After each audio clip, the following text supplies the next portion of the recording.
Heyo, boss, and welcome back. The 2018 deer season is coming to a close, and with the holiday season, well, we thought we'd have some fun today. So we're going to actually show you a nice venison goulash dish. Now, Chef's father and brother are hunters, so kids, if Santa's flying crooked this year, don't blame them. We're just kidding, kids. We're just kidding. Venison goulash is very simple to make. However, if you don't have access to venison, Chef did say you can, substitute this with beef. It will work out okay. So just to point that out. Let's go ahead and get cooking. So Chef has this fresh ground venison, and this is just plain venison. Nothing's added to it, per the butcher didn't add anything. But Chef said for a tip, go ahead and add in about a half a pound of pork. This is going to add some flavor as well as some fat content because venison is a very lean meat. So if you want to do that, you can. Mix this all together very thoroughly. Afterwards, get a nice large deep skillet. Heat it up on high, throw a little olive oil in there. Once the pan's nice and warm and heated up, go ahead now and start cooking your venison. Chef's now going to use his famous mix and chop. He loves using this. He says it does a great job of really kind of breaking the meat apart, whether it's venison, pork, beef, anything. This thing does the best. After several long minutes, just go ahead and add your AP rub now. That's your salt, pepper, garlic, onion mix, kind of you can buy at the store.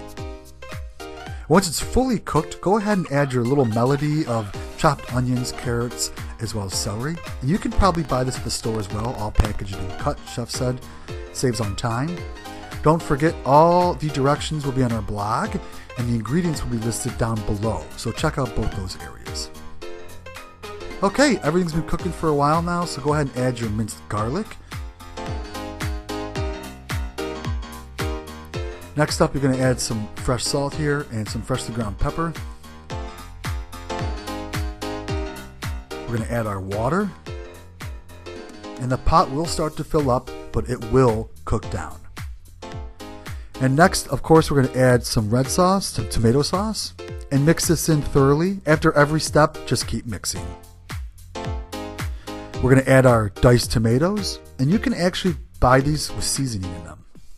A couple bay leaves, a little bit of cayenne pepper, and then just some seasoning here, some Italian seasonings you can add in there as well. Of course, again, stir this in.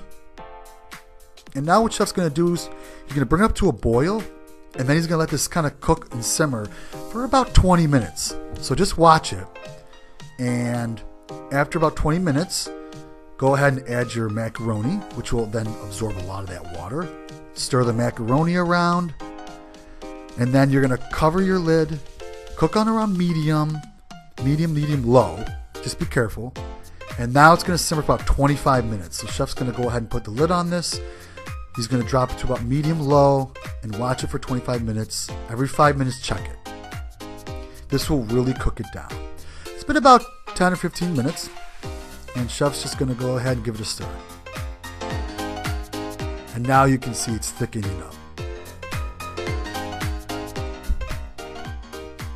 Okay, so pretty much fully cooked now, as you can see. Really kind of looks like goulash. Chef's going to remove the bay leaves. He's going to turn the temperature off and then just mix it up. Stir it nice and hot, serve it nice and hot. And that's pretty much it. Now, Chef said for garnish, you can really just go ahead and throw in some Parmesan cheese. Chef has some nicely shredded Parmesan cheese. And then he also said, of course, if you have some Italian bread, goes great with this, of course. So, piece of Italian bread. And there you have it, venison goulash. We definitely hope you enjoyed this. We've been trying to add to our kind of venison fish gaming category. So, but it came out really delicious, and we definitely tell you to give it a shot. Thanks again, everyone, for joining us. Subscribe if you're new, and don't forget, cooking should be fun. Have fun doing it.